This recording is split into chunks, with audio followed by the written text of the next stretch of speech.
제 결혼이 흔들린 건 거창한 사건 때문이 아니었습니다. 남편이 바람을 피운 것도 아니고 제가 누군가를 먼저 찾아 나선 것도 아니고 세상이 손가락질할 만큼 분명한 잘못이 처음부터 있었던 것도 아닙니다.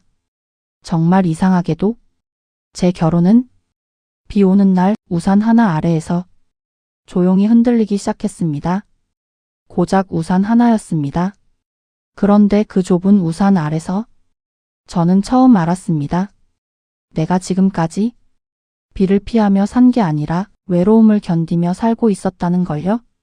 그날 그 남자가 제 쪽으로 우산을 조금 더 기울였을 뿐인데 저는 제 결혼이 얼마나 오래 젖어 있었는지 그제야 알아버렸습니다.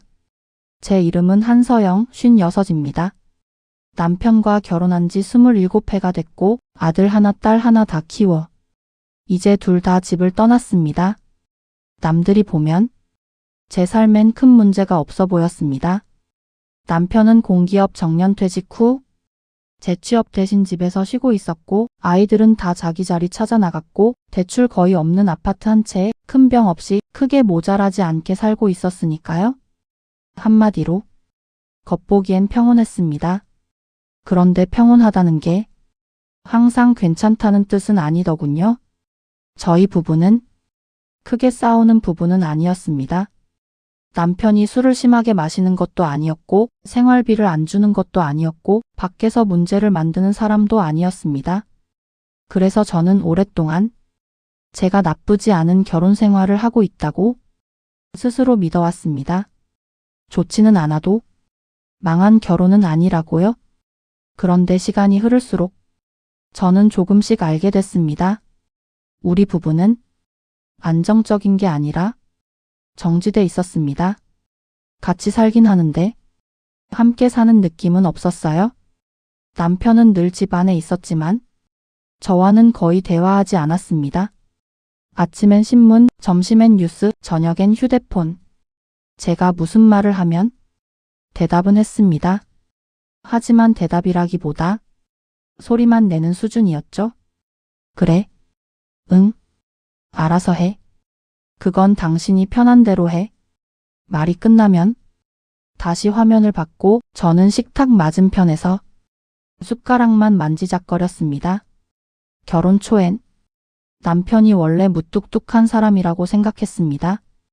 연애할 때도 다정한 말은 잘 못했지만 대신 제 무거운 짐을 먼저 들어주고 버스 오면 제 어깨를 밀어 먼저 태워주고 김이 나는 국은 항상 제 앞에 먼저 놓아주던 사람이었거든요.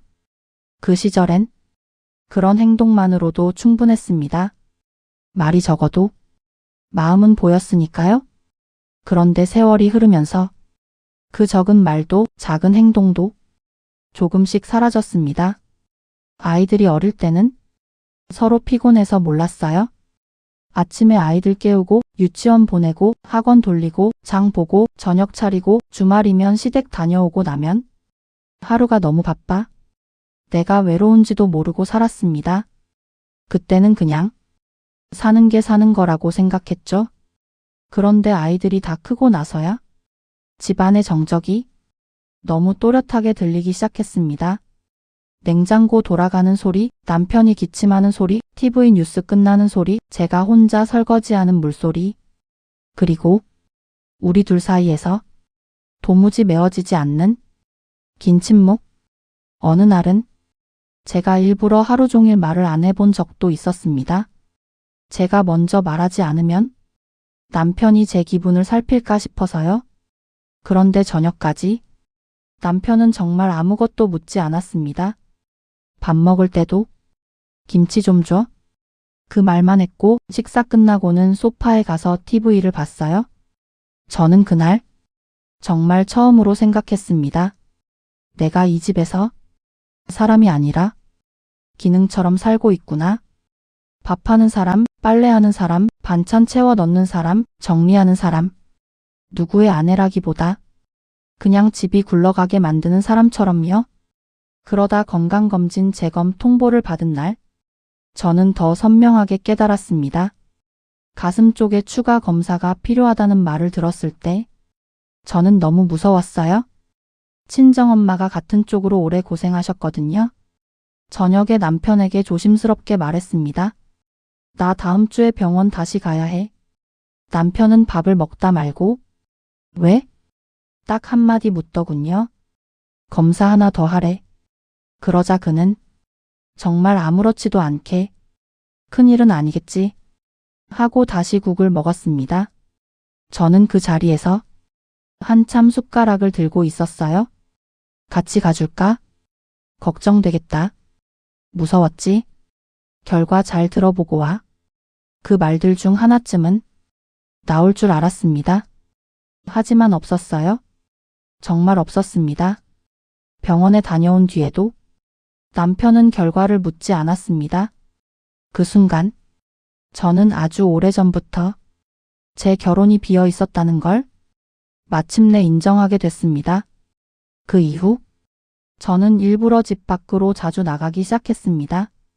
처음엔 도서관에 책 반납한다는 핑계였고 그 다음엔 문화센터 강좌였고 나중엔 그냥 집에 일찍 들어가기 싫어서 마트를 2바퀴 3바퀴 도는 날도 많았습니다.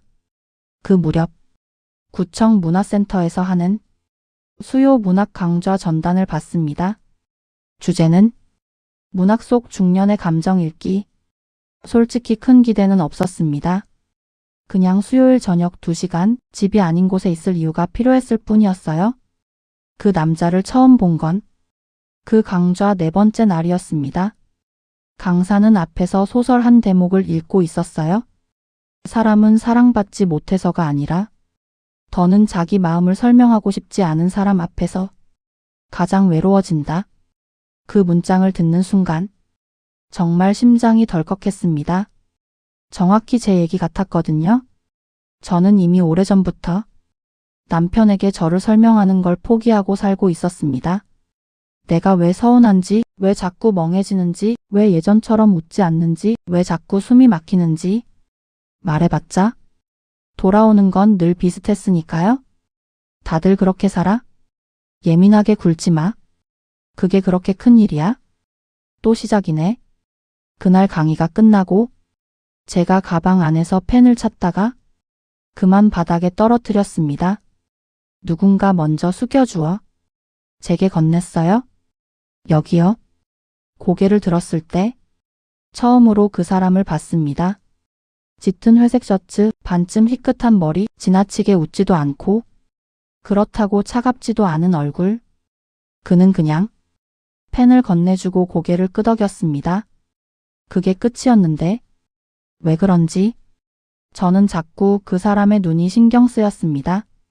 사람을 급하게 스쳐보지 않는 눈이었어요.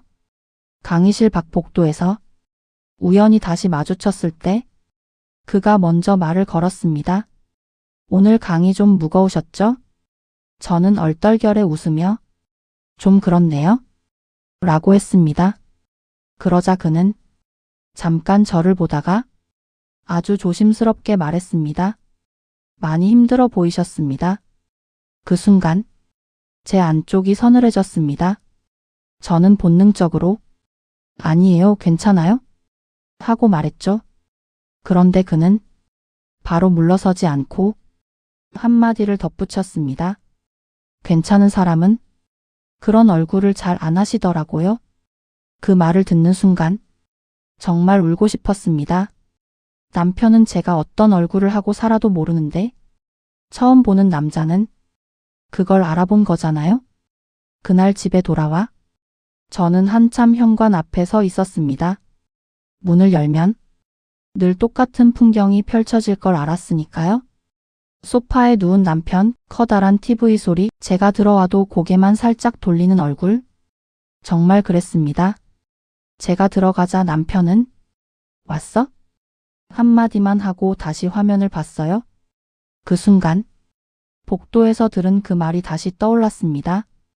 괜찮은 사람은 그런 얼굴을 잘 안 하시더라고요. 그리고 저는 그때 처음으로 너무 선명하게 알았습니다. 아, 나는 지금 다른 남자 때문에 흔들리는 게 아니라 처음으로 누군가에게 보이고 있구나. 그 사람이 특별해서가 아니라 내 결혼이 너무 오래 비어 있었던 거구나. 그 남자의 이름은 정태윤이었습니다. 61살, 출판사에서 오래 일하다 은퇴했고 지금은 번역 일을 조금씩 한다고 했습니다. 아내와는 오래전에 사별했다고 했어요. 그는 말이 많은 사람이 아니었지만 상대의 말을 끊지 않는 사람이었습니다. 그게 참 이상하게 사람 마음을 흔들더군요. 요즘은 다들 자기 말만 하잖아요. 묻는 척하면서도 사실은 자기 이야기로 돌아가고 싶어 하죠. 그런데 그는 정말 들었습니다. 제가 무심코 요즘은 집에 있어도 집 같지가 않아요? 하고 말했을 때 다른 사람이면 보통 왜요? 남편분이랑 싸우셨어요? 그런 식으로 가볍게 받았을 겁니다.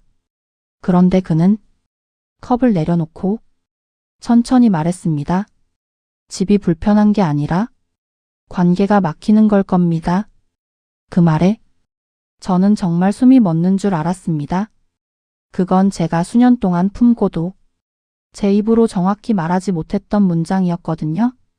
그날 이후 수요일이 기다려졌습니다. 정말로요? 수요일 오후가 되면 옷장을 한 번 더 열어보게 되고 머리를 대충 묶지 않게 되고 거울 앞에서 입술색이 너무 죽어 보이지는 않는지 괜히 살피게 됐습니다. 그 사실을 처음 알아차렸을 때 저는 제 자신이 너무 무서웠습니다. 56살의 유부녀가 다른 남자를 보기 위해 옷을 고르고 있다니. 하지만 더 무서운 건 그걸 멈추고 싶지 않았다는 사실이었습니다. 사람은 육체보다 먼저 마음이 기댈 자리를 찾아갑니다. 그게 얼마나 위험한지 저도 알고 있었습니다. 그래서 일부러 한 주는 강의를 빠졌습니다. 이건 잘못된 방향으로 가고 있다. 지금 멈추지 않으면 정말 돌이키기 어려울 수 있다. 그렇게 생각했어요. 그런데 그날 저녁 문자 한 통이 왔습니다. 오늘 안 오셔서 괜히 걱정됐습니다. 어디 편찮으신 건 아닌가요? 그걸 보는 순간 저는 정말 주저앉았습니다. 남편은 제가 하루 종일 말이 없어도 모르는데 그 사람은 제가 한 번 안 보였다고 걱정이 된다고 했으니까요. 그게 좋았고 서러웠고 무서웠습니다. 그날 밤 남편 옆에 누워 천장을 보는데 정말 처음으로 다른 남자가 떠올랐습니다.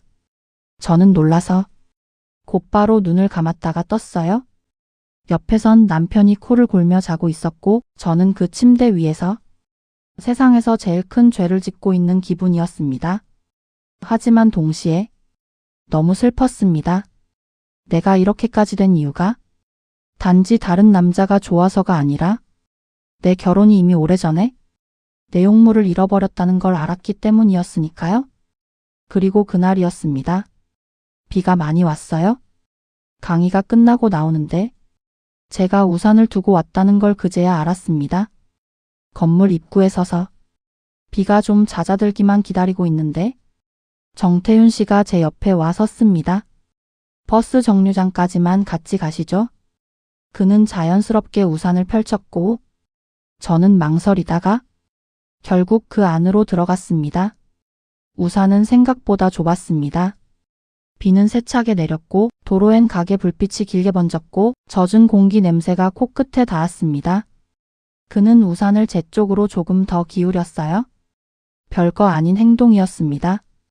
그런데 그 순간 이상하게 가슴이 무너졌습니다. 왜냐하면 남편은 수십 년 동안 저와 한 우산을 쓰면서도 한 번도 저쪽으로 우산을 더 기울여준 적이 없었거든요. 우리는 말없이 조금 걸었습니다. 그 침묵이 오히려 더 위험했어요. 우산 안은 너무 가까웠고 비는 너무 세게 내렸고 저는 그 사람 숨소리까지 들을 수 있을 만큼 그 순간을 또렷하게 느끼고 있었습니다. 한참 뒤 그가 아주 낮게 말했습니다. 이렇게까지 조심해야 하는 관계가 사람을 제일 흔들리게 하더군요. 저는 걸음을 멈출 뻔했습니다. 그는 바로 덧붙였어요. 불편하게 해드리려는 뜻은 아닙니다. 다만 서영 씨가 여기 오는 수요일을 집에 가는 시간보다 더 기다린다는 건 저도 알고 있습니다. 그 말을 듣는 순간 정말 눈앞이 흐려졌습니다. 그건 제가 제일 감추고 싶던 진실이었으니까요. 저는 떨리는 목소리로 말했습니다. 그런 말 하시면 안 돼요? 그는 고개를 끄덕였습니다.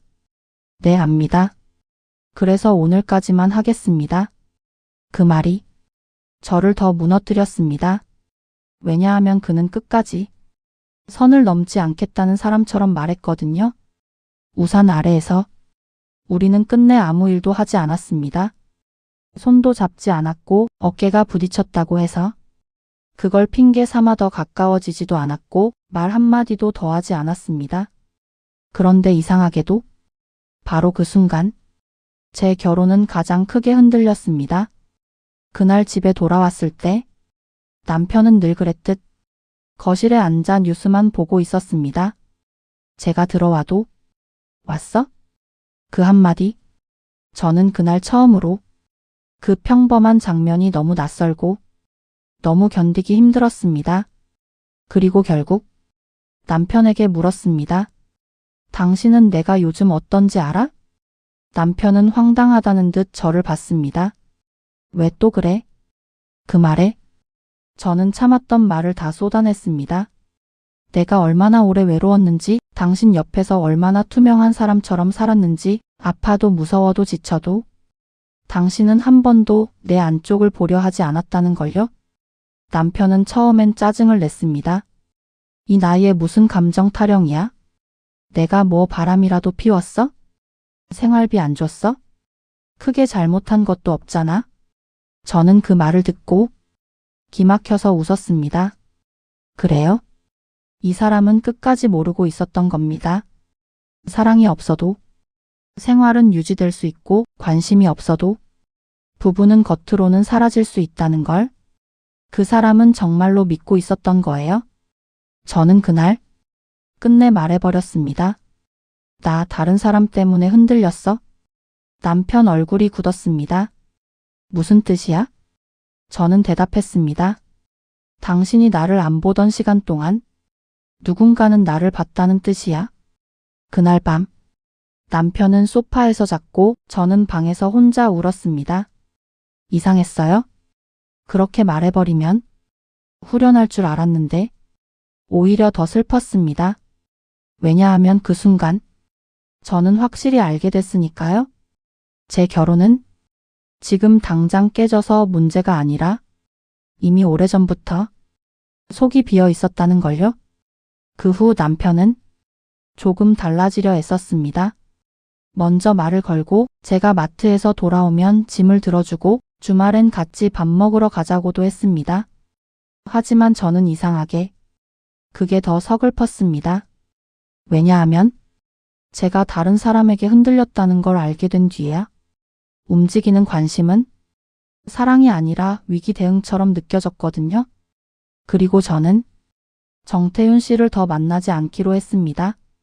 그 사람과 무슨 일을 만들고 싶은 게 아니라 그 사람을 통해 제가 얼마나 비어 있었는지를 봤다는 걸 이제는 인정해야 했으니까요. 마지막으로 만난 날 저는 먼저 말했습니다. 이제 그만해야 할 것 같아요? 그는 조용히 고개를 끄덕였습니다. 네, 그게 맞습니다. 저는 조금 서운했고 조금 안심했고 무엇보다 아주 많이 슬펐습니다. 그는 마지막으로 이렇게 말했습니다. 서영 씨가 다시 예전처럼 없는 사람처럼만 살지는 않았으면 좋겠습니다. 그 말을 듣고 저는 결국 울었습니다. 그와는 끝내 아무 일도 없었습니다. 정말로요? 그런데도 제 인생은 이전으로 돌아가지 못했습니다. 왜냐하면 그는 제게 사랑을 준 게 아니라 제 결혼이 얼마나 비어 있었는지를 보여줬기 때문입니다. 비 오는 날 우산 하나 아래서 제 결혼이 흔들렸습니다. 하지만 이제는 압니다. 정말 흔들린 건 결혼 자체가 아니라 그 안에서 너무 오래 아무 말 없이 굳어있던 제 마음이었다는 걸요. 저는 아직도 남편과 완전히 다른 길을 가고 있진 않습니다. 헤어진 것도 아니고 새로운 사랑을 시작한 것도 아닙니다. 다만 이제는 예전처럼 살 수는 없습니다. 더는 생일이 잊혀도 웃어 넘기지 못하고 아파도 괜찮다고만 말하지 못하고 마음을 접어 넣은 채 조용히 늙어가지는 않을 겁니다. 이제는 말하려고 합니다. 나도 서운해. 나도 외로워. 나도 보고 싶어. 나도 누군가에게 먼저 떠오르는 사람이고 싶어. 56이 되어서야 이 말을 배운다는 게 조금 늦고 조금 서럽고 조금 부끄럽기도 합니다. 그래도 아예 하지 못한 채 평생 굳어가는 것보다는 낫다고 믿습니다. 비 오는 날 우산 하나 아래서 제 결혼이 흔들렸습니다. 그리고 그 흔들림 덕분에 저는 이제야 제 삶이 얼마나 오래 젖어 있었는지 알게 되었습니다. 어쩌면 사람은 사랑에 빠져서 변하는 게 아니라 누군가의 아주 작은 배려 속에서 자기가 얼마나 외로웠는지를 처음 깨닫는 순간 비로소 변하는지도 모르겠습니다. 저는 그 비 오는 날 이후 완전히 다른 사람이 된 건 아닙니다. 그저 예전의 저로는 돌아갈 수 없게 된 사람입니다. 누구의 아내로만 남지 않고 한서영이라는 사람으로 남은 인생을 다시 살아보려는 사람. 그게 그 우산 하나가 제게 남긴 가장 큰 변화였습니다.